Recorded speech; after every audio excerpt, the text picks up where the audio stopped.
ভারী বৃষ্টিতে সৃষ্ট বন্যায় বিপর্যস্ত উত্তর আমেরিকা।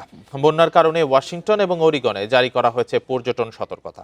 বৃহস্পতিবার থেকে শুরু হওয়া বন্যায় বিপজ্জনক স্তরে পৌঁছেছে নদীর পানি। ওরেগন, ওয়াশিংটন এবং ব্রিটিশ কলম্বিয়ার বিভিন্ন এলাকা থেকে প্রায় 1 লাখ বাসিন্দাকে নিরাপদ আশ্রয়ে সরিয়ে নেওয়ার সতর্কতা জারি করেছে কর্তৃপক্ষ। প্রাণহানি না হলেও আকস্মিক বন্যায় ব্যাপক ক্ষয়ক্ষতির তথ্য মিলেছে। ভেসে গেছে অনেক ভবন।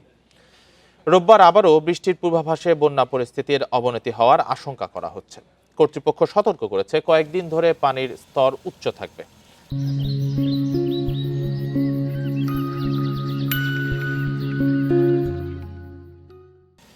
পাশাপাশি বাঁধ ভেঙে যাওয়ার বা কাদা ধসের আশঙ্কা এখনো রয়েছে।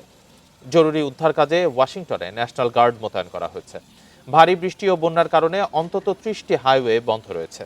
এতে ব্যাহত হচ্ছে যোগাযোগ ব্যবস্থা।